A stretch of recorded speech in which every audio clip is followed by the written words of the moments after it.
आहा, किनके आने से ऐसा हुआ। देखें कि हमारे बीच कौन आ बैठा है।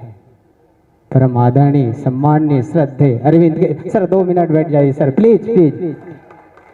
यूं तो इस धरती पर अरबों अरब लोग पैदा हुए हैं और होते रहेंगे, किंतु इन्हीं के बीच में कोई ऐसा चेतना संपन्न पुरुष कभी कभी आ जाते हैं जो इस भौतिक जगत को नहीं बदलते, विचारों के जगत में, चेतना के जगत में, चिंतन के जगत में एक युग को दृष्टि देते हैं, दिशा देते हैं, मार्ग देते हैं। ऐसे ही लोग योग पुरुष, प्रतीक पुरुष, योग दृष्टा माननीय अरविंद केजरीवाल जी कहलाते हैं।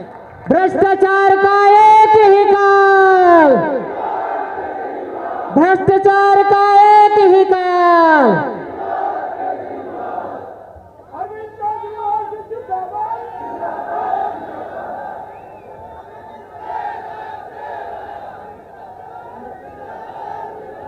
एक बार जोरदार भारत माता का जयकारा लगाएंगे।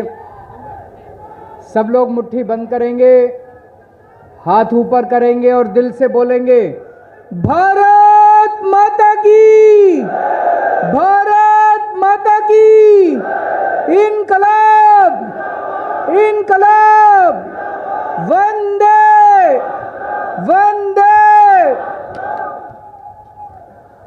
आज छत्तीसगढ़ के कोने कोने से आए हुए सभी भाइयों, बहनों, माताओं, बुजुर्गों, बच्चों, आप सब लोगों को मेरा नमस्कार, सबको मेरा प्रणाम, जय जोहार। आप लोग इतना समय निकाल के छत्तीसगढ़ के कोने कोने से आज यहाँ पे हम लोगों से मिलने के लिए आए, बात करने के लिए आए। मैं तहे दिल से आप सब लोगों का शुक्रिया अदा करता हूँ, बहुत बहुत आभार आप सब लोगों का।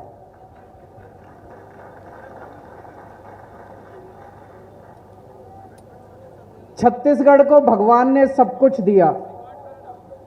छत्तीसगढ़ में खूबसूरत नदियां हैं, पहाड़ हैं, जंगल हैं, जड़ी बूटियां हैं, इतने सारे खदाने हैं, तरह तरह के मिनरल्स निकलते हैं, सब कुछ है छत्तीसगढ़ के अंदर।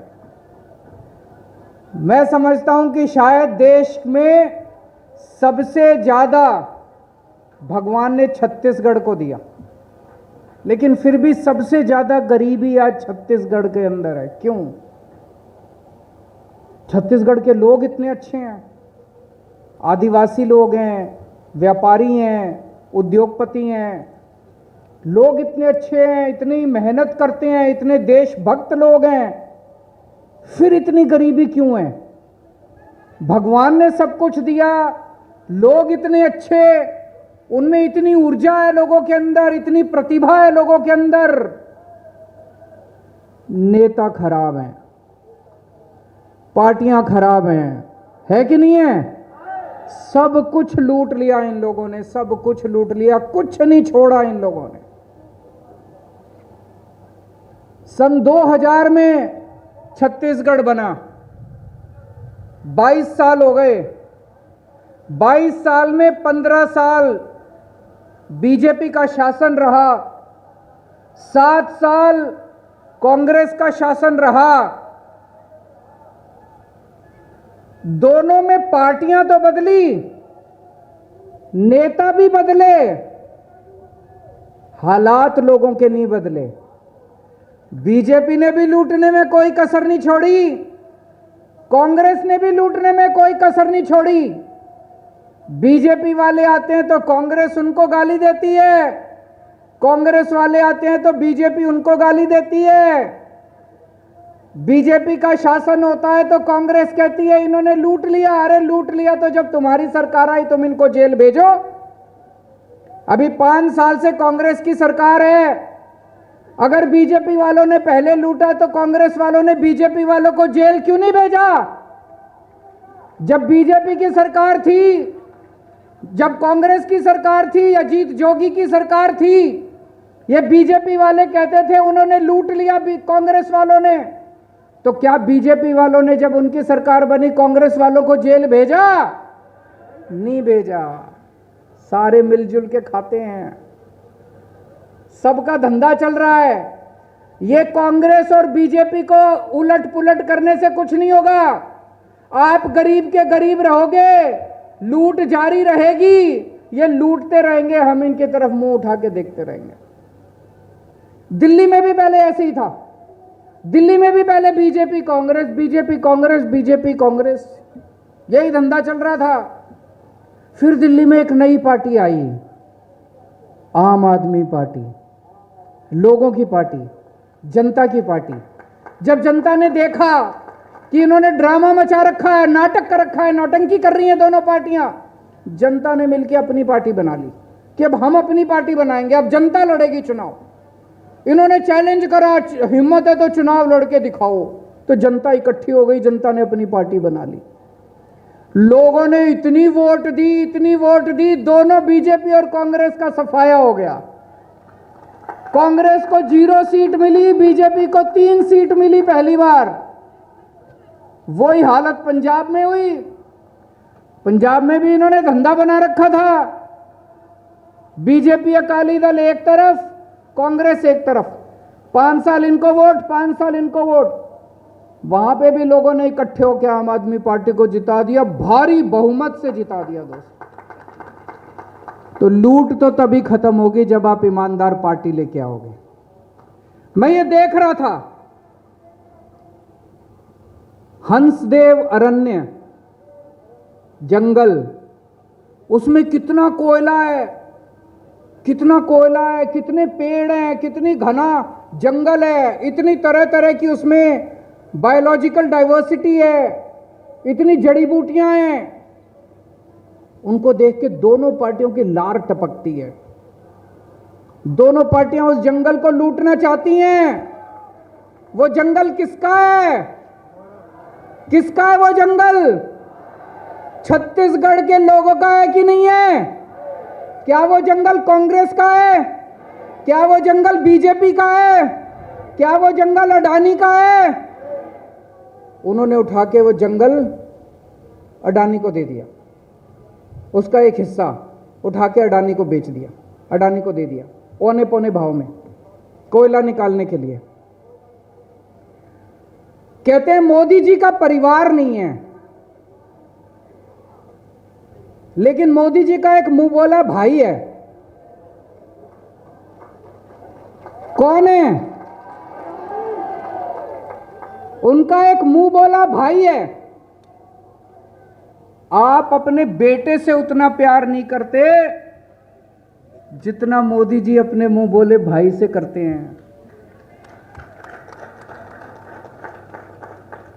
और अगर मोदी जी तो बीजेपी के सबसे बड़े नेता हैं, मोदी जी का मुंह बोला भाई है, तो बीजेपी का भी मुंह बोला भाई है कि नहीं है? जब यहां पे भाजपा का शासन था, भाजपा वालों ने कोयले की खदानें उठा के अडानी को दे दी। 2018 में जब चुनाव हुआ, भूपेश बघेल, टीएस सिंहदेव, राहुल गांधी तीनों आए थे यहां पे, जनता को यहां पे वचन दे के गए थे, हमारी सरकार बनी, हम अडानी से वापस लेंगे कोयले की खदानें। बोला था नहीं बोला था? तीनों ने कहा था हम अडानी को भगा के जाएंगे, बोला था कि नहीं बोला था? जैसे ही इनकी सरकार बनी कांग्रेस की, इन्होंने पहले अडानी के पास एक फेज था, इन्होंने दूसरा फेज भी अडानी को दे दिया। मैं भूपेश बघेल जी से जानना चाहता हूं, बघेल साहब, हमें यह तो पता था कि अडानी मोदी जी का मुंह बोला भाई है, ये आपका कब से बन गया मुंह बोला भाई? आपकी इससे दोस्ती कब से, आपकी रिश्तेदारी कब से हो गई अडानी के साथ? मुख्यमंत्री बनने के पहले से ही दोस्ती थी कि बाद में दोस्ती हुई है? इन्होंने आने के बाद और ज्यादा कोयले की खदानें, और ज्यादा जंगल इनको दे दिया। तो दोस्तों, अब अगर आपने इनको और मौका दिया तो आपका पूरा का पूरा वन उठा के सब कुछ ये अडानी के नाम बेच देंगे, दोनों पार्टियां आपकी बेच देंगी।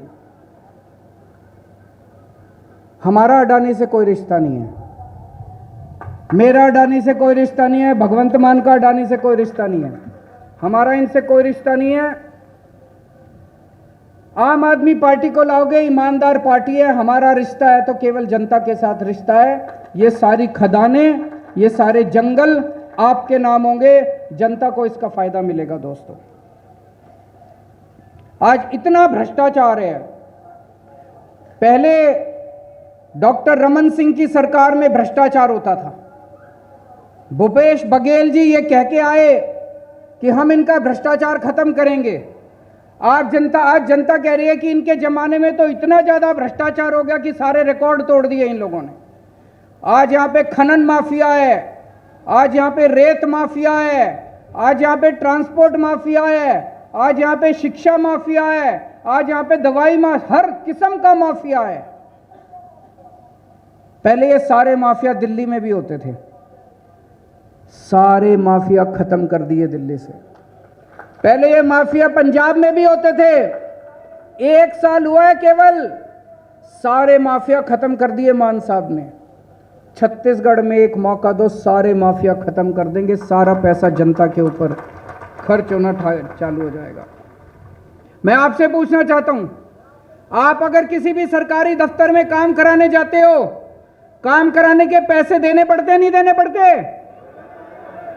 जो पैसे बीजेपी के टाइम में देने पड़ते थे, अब दुगने पैसे देने पड़ते हैं कांग्रेस के टाइम में।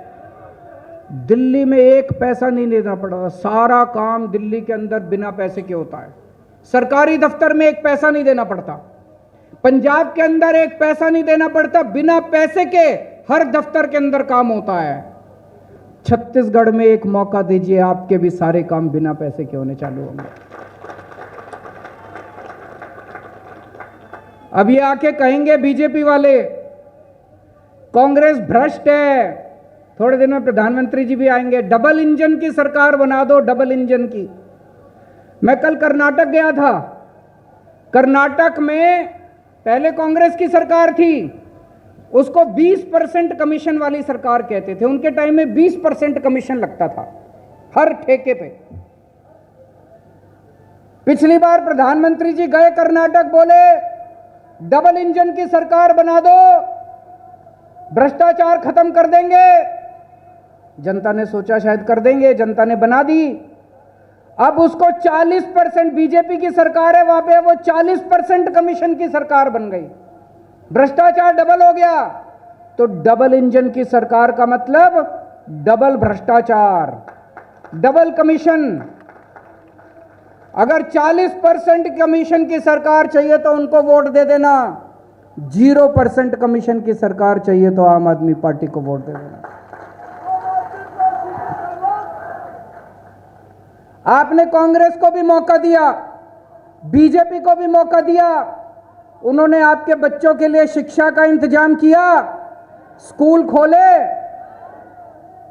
अभी भूपेश बघेल जी चारों तरफ गाते हुए फिर रहे हैं, कह रहे हैं मैंने आत्मानंद स्कूल बना दिया, आत्मानंद स्कूल। मैंने देखा नहीं है, मैं आप ही से पूछ, कैसे हैं आत्मानंद स्कूल? चलो मान लेते अच्छे हैं। 5 साल में 170 आत्मानंद स्कूल बनाए, 5 साल में 170। छत्तीसगढ़ में 45,000 स्कूल हैं, 1,500 साल लगेंगे सारे स्कूल ठीक करने में। दिल्ली में जितने स्कूल थे, जितने सरकारी स्कूल, 5 साल के अंदर ठीक कर दिए मनीष सिसोदिया ने। 5 साल में शानदार बना दिए स्कूल, बच्चों के लिए अच्छी शिक्षा का इंतजाम किया। गरीबों के बच्चे पढ़ा करते थे, अब उसमें सरकारी स्कूलों में दिल्ली में अमीर लोग भी अपने बच्चों को एडमिशन दिला रहे हैं। शानदार बना दिए सरकारी स्कूल मनीष सिसोदिया, इसीलिए तो उसको गिरफ्तार किया। मनीष सिसोदिया चोर थोड़ी है, चोर तो ये है, 40% कमीशन वालों को ये जेल में नहीं डालते। मनीष सिसोदिया एक साधु आदमी, शरीफ आदमी। मैं आपसे पूछता हूं, रोज सवेरे मनीष सिसोदिया 6 बजे उठता है और 6 बजे उठ के कम से कम 4-5 सरकारी स्कूलों का दौरा करने जाता है सुबह 6 बजे। पिछले 5 साल से सुबह 6 बजे उठ के सरकारी स्कूलों का दौरा करने जाता है। मैं पूछना चाहता हूं, कौन भ्रष्टाचारी आदमी ऐसा है जो 6 बजे उठ के सरकारी स्कूलों का दौरा करने जाता है? अरे कोई भ्रष्टाचार करेगा तो वो क्या करेगा पैसे का? रात को बैठ के दारू पिएगा, लड़कीबाजी करेगा, वो कोई स्कूलों में थोड़ी जाएगा। अरे इतना संत महात्मा आदमी, उसको तुमने उठा के जेल में डाल दिया। मोदी जी शर्म करो थोड़ी सी, पाप लगेगा, हाय लगेगी। उन 18 लाख बच्चे दिल्ली में, 18 लाख गरीबों के बच्चे, 18 लाख रिक्शे वाले, मजदूर, किसान, छोटे छोटे गरीब आदमी, झुग्गी वाले, उनके बच्चे पढ़ते हैं सरकारी स्कूलों में। कल तक उनका भविष्य नहीं था बच्चों का। उनके माँ बाप सोचते थे हमारे बच्चे भी हमारी तरह गरीब रह जाएंगे। आज दिल्ली के अंदर गरीबों के बच्चे इंजीनियर बन रहे हैं, डॉक्टर बन रहे हैं, वकील। रिक्शे वाले के बच्चे डॉक्टर, इंजीनियर, वकील बन रहे हैं। उन 18 लाख परिवारों की हाय लगेगी मोदी जी आपको। आपको बड़ा घमंड हो गया है कि आप भगवान बन गए हो, लेकिन जिस दिन गरीब की हाय लगती है ना, बड़े बड़े सिंहासन डोल जाते हैं मोदी जी। आपने कांग्रेस को मौका दिया, आपने बीजेपी को मौका दिया, इन्होंने आपके स्कूल नहीं सुधारे। अगर आपको अपने बच्चों का भविष्य बनाना, अगली बार वोट डालने जाओ, अपने बच्चों की शक्ल देख के जाना, बच्चों की शक्ल की तरफ देखना, उनका भविष्य कौन सी पार्टी बना सकती है। अगर आपको लगता है कांग्रेस उनका भविष्य बना सकती है, कांग्रेस को वोट दे देना। अगर आपको लगता है बीजेपी उनका भविष्य बना सकती है, बीजेपी को वोट दे देना। लेकिन ये दोनों पार्टियां आपको ठगेंगी, केवल आम आदमी पार्टी आपके बच्चों को अच्छी शिक्षा दे सकती है। मैं आज आपसे वोट मांगने के लिए नहीं आया हूं, मैं आज आपसे कहने के लिए आया हूं कि केवल आम आदमी पार्टी है जो आपके बच्चों को अच्छा भविष्य दे सकती है।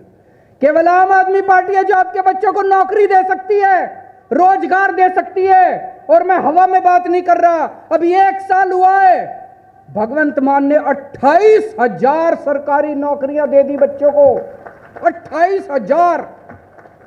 और मेरे को पता चला पिछले 5 साल में छत्तीसगढ़ में एक भी सरकारी नौकरी नहीं निकली। गलत तो नहीं बोल रहा? एक भी सरकारी नौकरी पिछले 5 साल में नहीं निकली। सारी सरकारी नौकरियां खाली पड़ी हैं। अगर भगवंत मान 28,000 नौकरी दे सकता है तो छत्तीसगढ़ में सोचो कितनी नौकरी। दिल्ली के अंदर मैंने 12 लाख, पिछले 7 साल में 12 लाख बच्चों को रोजगार का इंतजाम किया है। तो अगर आपको रोजगार चाहिए, हमें वोट दे देना। और अगर नौटंकी चाहिए, भ्रष्टाचार चाहिए, गुंडागर्दी चाहिए, तो इनको वोट दे देना।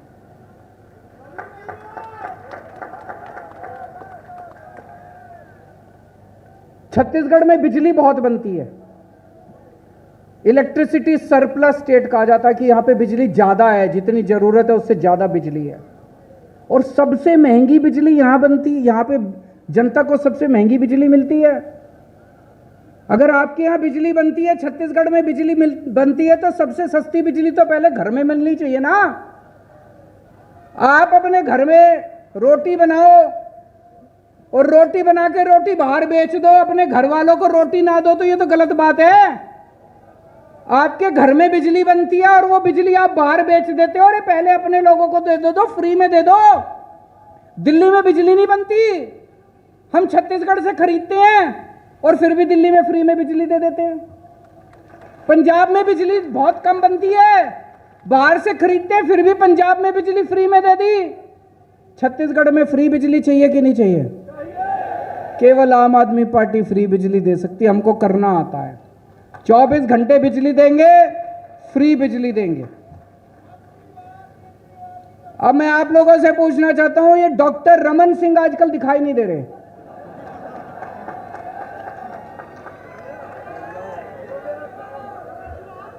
कहां हैं? बाहर, विदेश। कोई कह रहा था बीजेपी ने उनका पत्ता काट दिया, किसी और को सीएम बनाएंगे। आजकल बीजेपी ही नहीं दिखाई दे रही। कहीं दिखाई दी 5 साल में बीजेपी? बीजेपी गायब है बिल्कुल। जनता के मुद्दे आज केवल आम आदमी पार्टी उठा रही है छत्तीसगढ़ के अंदर। तो बीजेपी साफ हो चुकी है, बीजेपी टक्कर में नहीं है। आने वाला चुनाव सीधे कांग्रेस और आम आदमी पार्टी के बीच में होगा दोस्तों।